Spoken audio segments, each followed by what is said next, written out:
let's try out this template here, which has the back cover, the spine, and also a front cover. And this is for CreateSpace. So if you are creating books for CreateSpace, which is an online publishing platform, it allows you to submit your book and your artwork and have it printed. And it's just an easy way, similar to Lightning Source, where you can self-publish your own books. It's pretty cool. But we've included templates especially designed for CreateSpace. And so what I'm going to do is just right click on this and let's just choose Photoshop CC. And then I think I'll just close this template and not save any of the changes that we've made to that. And then I'm going to hold down Command 0 on the keyboard to zoom in, and that's Control 0 on the PC. And so let's take a look here at what we have. We have a couple photos. We have a large photo here in the front, and this is a little bit different. We're not really working with, we don't see clip art and vector objects and different shape layers. So it looks like we're working more with photography. And so that's okay. We're going to go through and I'm going to show you how to edit different things here. So we've already talked about how to edit the type on these templates by selecting the type tool. I can simply just click on the type with the type tool, select it, and I can select some type. I can come up here on the color box, change the color. And so we've already went over that. I'll go ahead and cancel that. But let's look over here on the back cover of this book. Let's just say that you want to change the author photo, or maybe this is a picture of you, or this is a picture of a client that you're doing the book cover for. Well, let's just grab this move tool on the toolbar and then come over to the author photo that is currently there. And what I'm going to do is just right click on it. And Photoshop says the photo layer is the layer that I'm going to want to edit. So that's already highlighted in blue. I'll just go ahead and select that. All right, so it jumps right to that layer there. And let's just say, you want to replace this photo. Now, one of the easiest ways to do this is to select the photo that's already contained within the template and then just replace it or paste your photo or another photo over that. So I'll show you how to do this. Here's how I would do it. I would hold down the Command key on the keyboard, and that's the Control key on the PC. So hold that down, and then I'm going to click right on the thumbnail of this photo layer for this author photo here, and you can see it become selected. Okay, so what we're going to do is we're going to replace that and paste another photo that we have or another portrait into this selection. Now, I already have a portrait ready to go, so that's over on the Adobe Bridge. And I'm going to go back to, I think that's on the desktop. Here's the portrait that I'm going to use. So I'll just right click, open with Photoshop CC. Here we go. We've loaded that up, and I'm going to want to copy this photo into memory. So I will go up here to select all, over here to edit, and down here to copy. So I've copied that into memory, and then I'm going to switch back over to the template, and then we're already selecting the author's photo layer here. We've already selected its transparency by holding down the Command key, and you can see the selection around it right here. So we're all set to go. I'm going to come up here to edit, down here to paste special. So not paste, but paste special. And there's an option here that's pretty self-explanatory. It says paste into. So we're actually pasting into the selection that we've created on this layer. So I'll go ahead and select that. And you can see our new portrait being pasted into the selection on that layer already. Look at that. And if I use the move tool at this moment, I can actually move this photo or this image around within the mask that was created on this layer. You see, when we've selected the transparency of this author's photo layer here, and then we've pasted into, well, Photoshop automatically makes a layer mask on that layer that we've pasted. See, if I click on the layer mask now, I can actually just move the mask around Look at that. And the photo stays in the same place. I'll go ahead and undo that. So when you are editing and modifying the layer for your author's photo, just make sure you're clicking directly on the photo here on this layer, because sometimes you'll be still selected on the mask, and then you'll be moving this around with the move tool, and you're moving the mask and you're not moving the photo. And that can kind of change the layout a little bit, so it may not be what you want. I'm going to go ahead and undo that. But by default, it'll be selected on the contents of the layer, which is our portrait here. Now it looks a little bit big. I don't know if I want her cropped that tight inside of this mask here. So here's what you can do. Just hold down the Command key and press the T key on the keyboard. And that's the Control key on Windows. So hold down Command, Control on Windows, and press T. Now when you do that, you're going to get this bounding box here around the photo. And these are little transformation handles. And by the way, the same thing as selecting or turning on the transformation tool, you can do the same from the edit menu and just come down here to free transform. You can see the keyboard shortcut right next to it, Command T. But you're going to see these transformation handles. Now the first thing before you click on these and start moving these around, in order to maintain the layer's proportions, which is pretty important, hold down the Shift key before you click on these transformation handles here. I know you can kind of barely see it. I'll come over here, and as soon as I hold down that Shift key, now when I size this, it's going to be able to maintain its proportions. You see that? Now if I don't hold down the Shift key, look what happens. It can become distorted, so definitely don't want that. And I can always undo the last transformation that I've done with the transformation tool. Photoshop gives us an option here to just undo that last state. There we go. I'll hold down Shift, and then I'll click on one of the corners here of the transformation. And I'm just going to resize that down, and then click and then move around, be able to move this layer around within the mask until I find it in an area that I like. So that looks pretty good right there. All right, so when I'm all completed, when I'm finished with this transformation, then I can press the Enter key on the keyboard, and I can also confirm that by pressing the little check mark here on the options bar at the top. So I'll go ahead and commit those changes. There we go. So let's take a look here around this template and look around and see that there might be some other things that we would like to edit. Maybe there is a publishing logo or something like that, or maybe an icon. I've got the Move tool selected already from the toolbar. Let me come down here to this little bird here, and I'm going to right click on that. Photoshop tells me that's shape number 3, and oh, that is a shape layer. And we know it's a shape layer because we see the little shape layer icon at the bottom right corner. So that's cool. So if I double click on that thumbnail, it's going to bring up a color picker. And then I can just change or select a different color for that little bird there. And then click OK. Now, of course, that color doesn't really match any other colors in the image. I'll probably just go ahead and undo that. But let's look and see what else we have. So we have this large photo, this large image of this woman here. And this looks like it's already cropped down. Yeah, it looks like there's a mask here on this layer. So I can turn this on and off. Or maybe you find that you don't even want the photo there. You can just turn off layers and just sort of subtract things from the template if you want to do that. We have a nice background image here. Looks like we have a building there or a church or something in the background. I can change and modify these photos. The color of these photos if I want to. I can click on them, and we can use the hue and saturation if we want to. Now there's a little bit more of an advanced technique that you can do, which is called an adjustment layer. Adjustment layers are only temporarily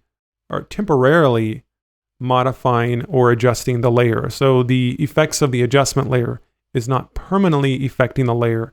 It's just another layer above it. Now I can show you that really quick, a little bit advanced for some people. But what I'm going to do is after I've selected the layer that I want to change or modify, I can hold down the Command key on the keyboard and then come down here to the bottom of the Layers palette.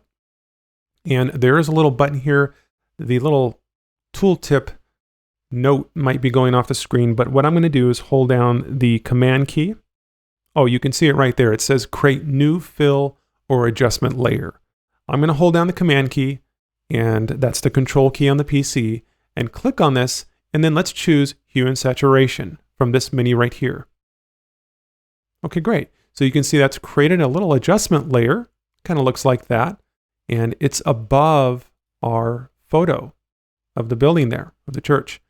And so if you double click on the little icon, that the little adjustment layer icon here, it's going to bring up these, it's going to bring up the properties palette and show you the different controls that you're going to have for this adjustment. So we're using the hue and saturation. Now I can barely see that building there in the background. So what I'm probably going to do is just drag off this properties palette from the toolbar there. I'm just going to drag it over here. There we go. So we can kind of see what we're doing. And if I change the hue of this, you can see the color changes in the background. So maybe you wanted this interesting kind of a purple sky or something like that. You could probably do that. And if you wanted to saturate it a little bit more, make it more kind of in your face, I guess, you could turn up the saturation of that. It's really easy to get carried away adjusting saturations and hues and stuff in Photoshop. Just don't overdo it, because I know it's really easy, especially if you're just getting started. It's nice and cool to see everything bright and fancy, but it can also have kind of a negative effect as well. So just take it easy on that. And you can modify these. And this is just one way that we can adjust and change the colors of different photos and things. Okay, so what I'm going to do is put this properties palette back over here on this dock that's created. So I'm just going to click on the properties name here on the tab of this palette, and then I'm going to drag over, and then Photoshop will allow me to position this anywhere that I want. I can create another dock here for it, but I'm going to place it kind of right back where it was. There you go. Okay. If you will be using this template for CreateSpace, you can easily access the guides, which are really useful when you are preparing something for print. Now, the great thing about the templates that are included with Cover Action Pro is that we've included the guides for you when it comes to templates that are designed for print. So you can make these guides appear. If you don't see them, you can come up here to View and come on down here to Show, and just make sure Guides is checked right here. And sometimes you'll need to trigger it a little bit. If it's already checked, then here's something that you can do. Come over to the keyboard and hold down Command:, and that's Control: on the PC. And that will turn on the guides. Now we've included the guides here. It shows the bleeding edge, and you have a text safe area around. If you come down all the way at the very bottom inside of the Layers palette, you're going to find the original CreateSpace background or template here. And you can easily view that by turning off all the other layers except the layer that's activated. I can hold down the Option key, which is the Alt key on the PC, and click on the little visibility icon, and that will make all the other layers invisible just for this moment. And you can see the CreateSpace template here. And you can see the guides that are already lined up with the CreateSpace template. And so it's probably a good idea not to move around these guides because they've already been set up, and it's really just ready to go. You have all the dimensions. This is a 6x9 book. So if you ever wanted to refer or to look and see which template this was designed for, you can easily do that by viewing the original CreateSpace template on the background layer. So to get back all the other layers, what I'm going to do is hold down Option, which is Alt, and re-click on the visibility icon, and that will bring back all the other layers here. And so from this point, we can turn off the guides if we want to. I can just hold down Command:, and there we go. Now let's just say you wanted to take this cover here and you wanted to place this cover artwork into a mockup in Cover Action Pro. Well, first let's go over to the Adobe Bridge, and I'm going to go over to, well, let's see, do we want to make this a hardback cover or a paperback book? I think let's try out a paperback. So I'm going to go into the Cap 3 paperback books folder and expand that. And we're going to want to choose the 6x9 folder here because we know that this template is a 6x9 cover. And then I'll just browse through here. And let's take a look here at some of the templates. Let's try out this one right here. This is a stacked 6x9 mockup. So what I'll do is just right click, open with, open that into Photoshop CC. Okay, great. Let's look over on our options here or on the layers palette and take a look at all the layers. And I can see one here that looks like it's not named correctly. This should be book 1 cover.